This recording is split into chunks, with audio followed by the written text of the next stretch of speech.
Gallery A traces the early history of Malaysia from land formation through the Stone and Metal Ages up to early trading period.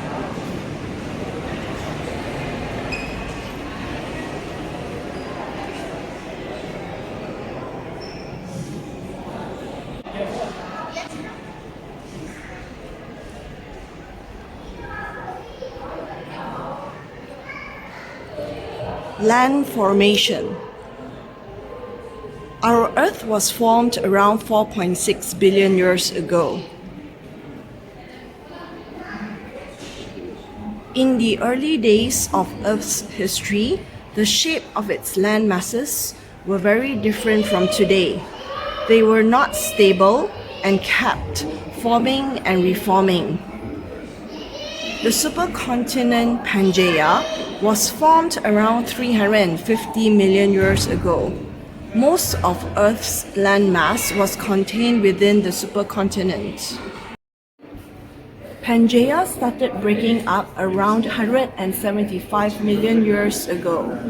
It split into two large continents, Laurasia and Gondwana land. Laurasia moved northward and included what would become North America, Greenland, Europe, and Asia. Gondwana land in the south included the future South America, Africa, India, Australia, and Antarctica. These two large continents continued to disintegrate and move, slowly forming the land masses we know today. Do note that they are still moving and that their movements cause earthquakes and volcanic eruptions. It is interesting to note that India was part of the southern Gondwana land, and it is still sitting on the same underlying plate as Australia. After breaking away from Gondwana land, India moved northeast at a rate of 20 centimeters a year and crashed into Asia around 55 million years ago. This crash created the majestic Himalayan mountain range. The islands making up Langkawi are the oldest known land in Malaysia. They date to around 550 million years ago, and they were brought up to the surface from the ocean around 300 to 250 million years ago.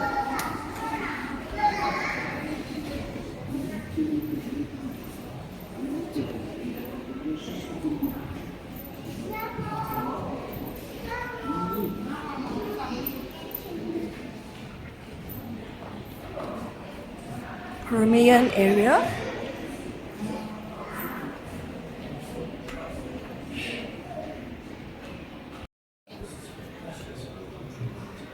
Our rainforest is 130 million years old. It is extremely biodiverse. It has more than 15,000 known flowering plants and more than 1,500 terrestrial vertebrates. In fact, it has the greatest per square meter of plants and land vertebrates in Asia. The rainforest provides food and shelter. It is also a source for traditional medicine. Malaysia's landscape, with its rainforest, mountain ranges, river networks, and limestone hills, influence the settlement pattern, lifestyle, and economic system of its inhabitants. Although 130 million years old, the Malaysian rainforest developed into its current form after the last ice age, around 20,000 years ago. During this time, water was trapped in ice sheets, and consequently, sea levels were around 120 meters lower than today. This exposed a large continent, double today's size, known as Sundaland.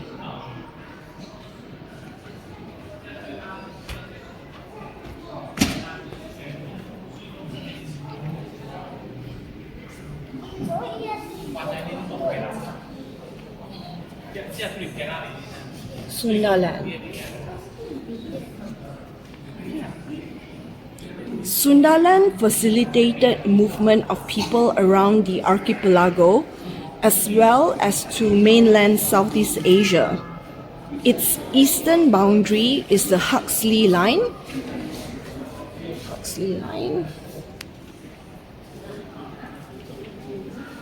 which follows a deep sea trench. Movement beyond this trench, example to Australia, required deep sea crossings. Incidentally, early modern humans reached Australia as early as 65,000 years ago.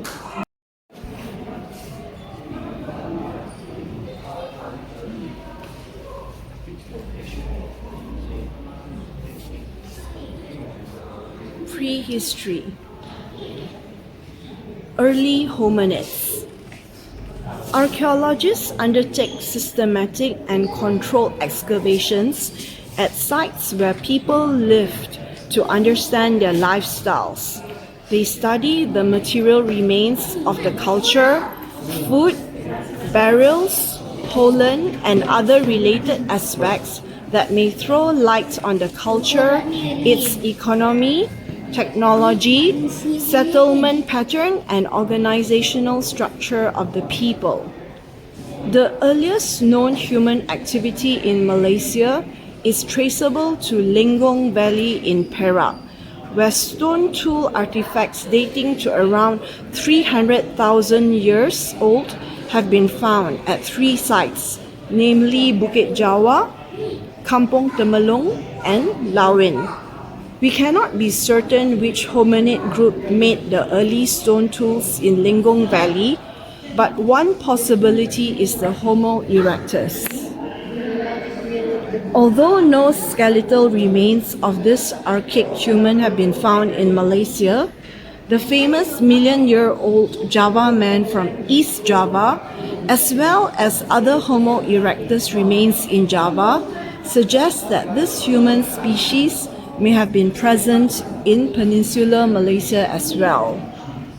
So, Homo erectus, Homo sapien, and Homo sapien. Paleolithic and Hovindian periods. Lenggong Valley also holds the key to the earliest known modern human activity in Malaysia. Evidence of a stone tool manufacturing workshop was found at Kota Tampan, which is located close to Lenggong town. The workshop was covered by volcanic ash, which matched the ash from the volcanic eruption that created Lake Toba 74,000 years ago, making the Kota Tampan workshop at least 74,000 years old. Early modern humans were hunter-gatherers and lived a nomadic lifestyle. They fashioned tools out of stone. The stone tools were varied. Choppers were used to crush animal skulls and bones, chop trees, and used for fighting. Flake tools were used to slice meat. Due to the prevalence of stone tools, the prehistoric era is known as the Stone Age. Typically, the Stone Age is divided into 3 phases. These are Paleolithic or Old Stone Age,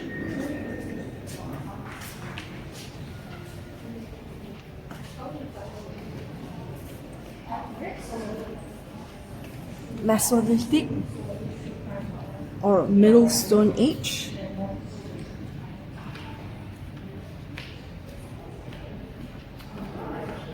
and Neolithic, which is the New Stone Age. Please note that lithic means stone in Greek.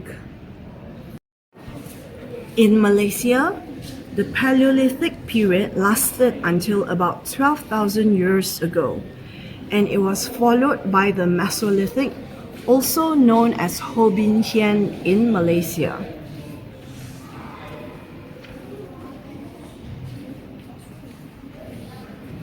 Nya Cave is to date the only Paleolithic site discovered in Sarawak. It is famous as the location of the human skull found in 1958.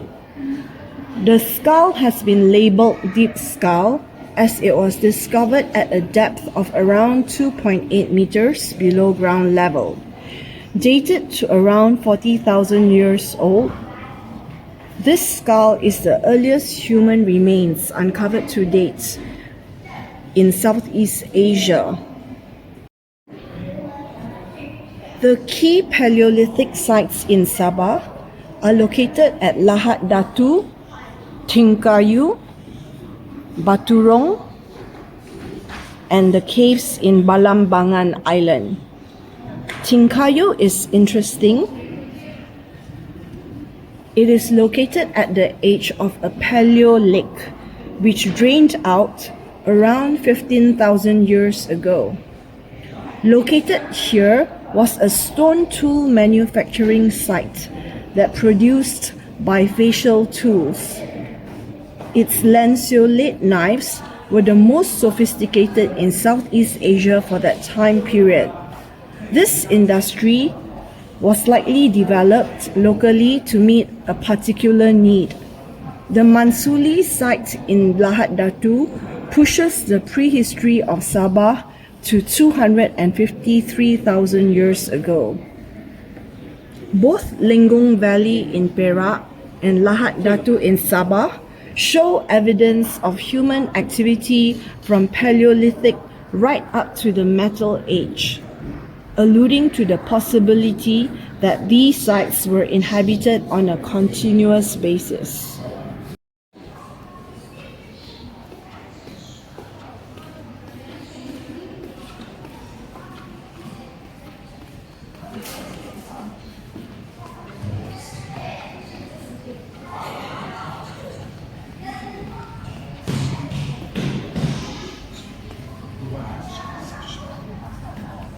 In Lenggong Valley, the 11,000-year-old Perak man is the most complete skeleton found in Malaysia. It has acquired certain fame as an important archaeological showpiece. Perak man died of blood poisoning due to a decayed tooth. During burial, his body was placed in a flat position with his legs folded at the knees. This burial is typical of the Ho Bin Hian period.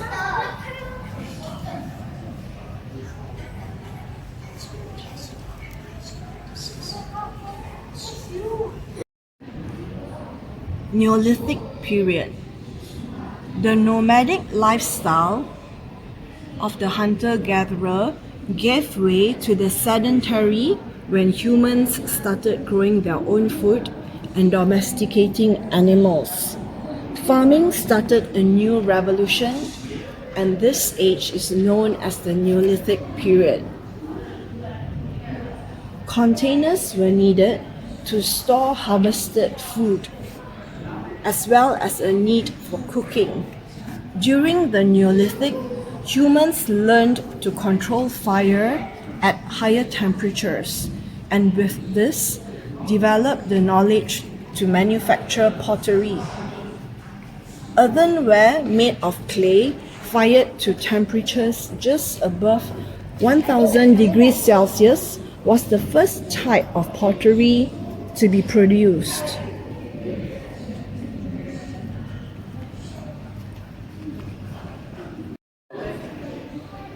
The burial practices of the Neolithic were different from the Ho Bin Hian preceding it. This is clearly observed at Gua Cha in Kelantan, where the burials from the lower layers of its stratigraphy corresponding to the Ho Bin Hian period contain flat burials similar to Perak man, while the burials in the upper Neolithic layers were in supine position with limbs extended.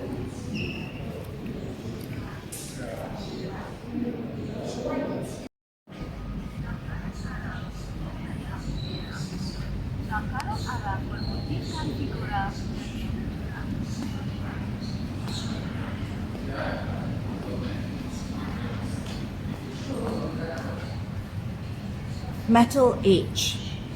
By controlling fire to even higher temperatures, early humans started smelting metals, and with this, they started fashioning tools out of metal.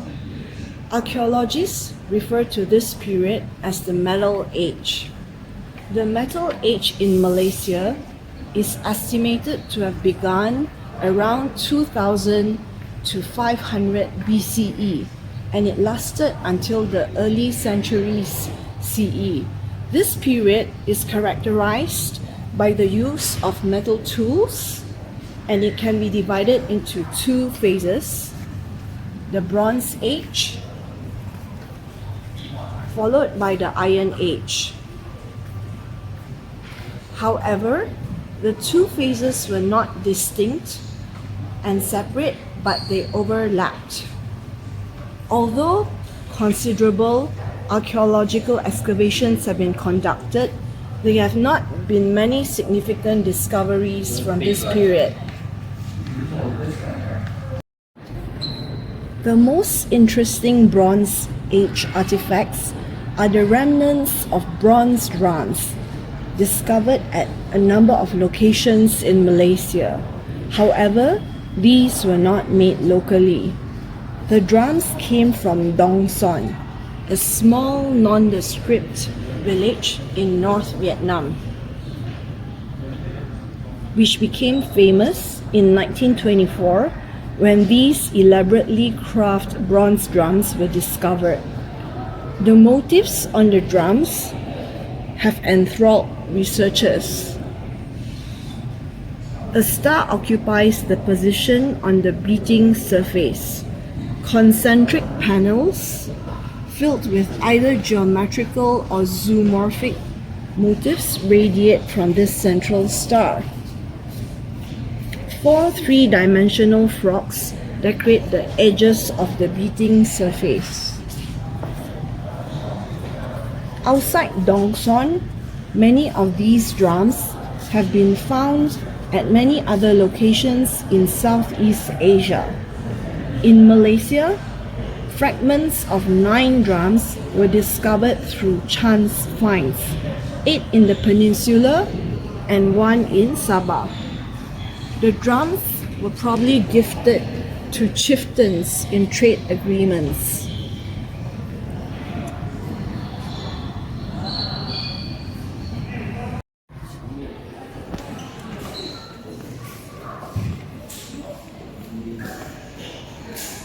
At Kuala Sungai Lang, 2 drums were found face down on a piece of plank. These were possibly part of a boat burial for someone of high ranking. Found together with the drums were pottery shards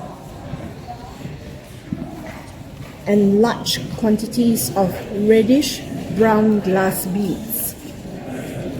Iron implements found suggest that the Bronze and Iron Age overlapped in Malaysia. Dongson burial.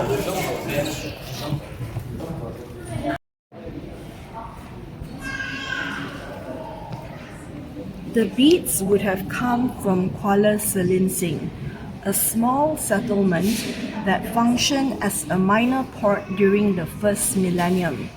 What is interesting about this settlement is that it was also a bead manufacturing site, specializing in beads made of precious and semi-precious stones.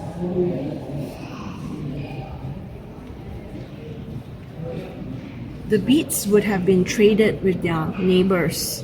The Kuala Selinsing community also carried out boat burials with potsherds scattered over the dead body.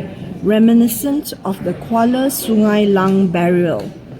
Tools made of tin were found at Kuala Selinsing. The tin could have come from Kuala Sungai Lang, which was situated in the Selangor tin belt.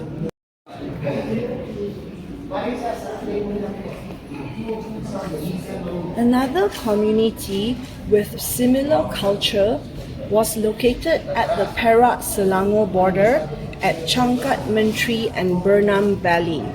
This culture buried their dead in schist graves, graves made of granite slabs with a stone covering the top. Similar to Kuala Selinsing and Kuala Sungai Lang, potsherds were strewn over the dead body. These graves date to between the 1st and 7th centuries. Beads discovered in the graves point to a connection with Kuala Selinsing. Another interesting find in these graves were iron spearheads and other socketed iron implements similar to those found at other Iron Age sites in peninsular Malaysia.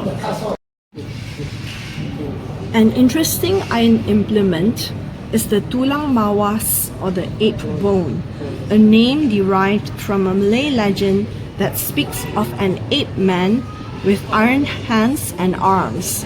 This ape man was likely an indigenous group that lived in the jungle and used an iron tool shaped like a bone.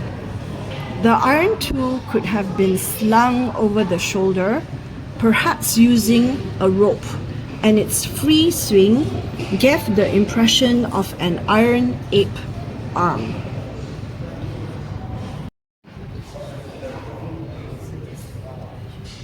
Photo history. Early trading period. Among the earliest ports in Malaysia that attracted the attention of traders from Southeast Asia lie in southern Kedah, an area between Mount Jerai and Muda River, also known as Bujang Valley. Similar to a large part of Southeast Asia, the population was Hindu-Buddhist, as attested by numerous remains of Chandi that dotted the place. The first foreign traders to reach its shores were from South Asia. Ports in Bujang Valley became the starting point of a trans-peninsular route used by these traders to reach Funan, a powerful kingdom in the Mekong Delta, up to the 6th century. Kedah was known to Indian traders variously as Kedaram and Ketaha. Numerous ceramic finds indicate buoyant trade with China. However, the first visitors to Kedah were not traders but Buddhist priests. They traveled from Guangzhou in China to Nalanda, a famous university in the Bengal region of India that was also a center of Buddhism. They stopped at Bujang Valley to wait out the change in monsoon, which will bring their ships to Bengal. The priest most known to modern-day researchers is Yi Jing, who wrote 2 books on his travels. He spent a few months in Bujang Valley, and from him we learned that Bujang Valley was known to the Chinese as Jieta. Traders from the Middle East were active in Bujang Valley from the 8th or 9th centuries, and they knew the region as Kala.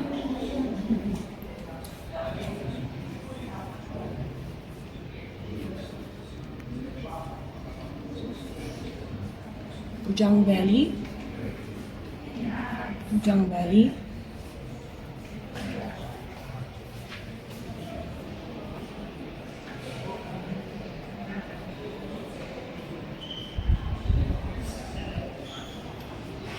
Chandis.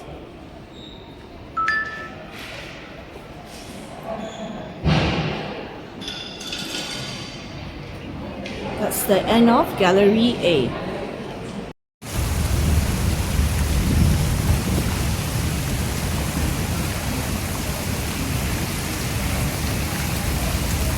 Muzium Negara, Kuala Lumpur. Mural outside.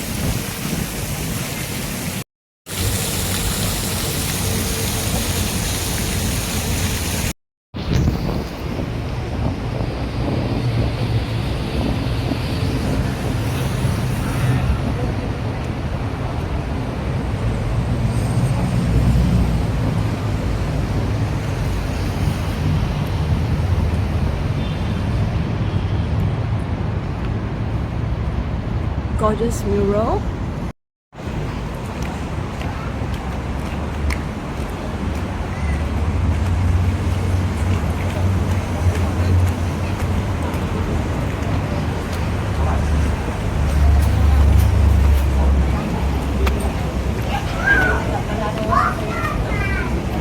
Take the stairs up.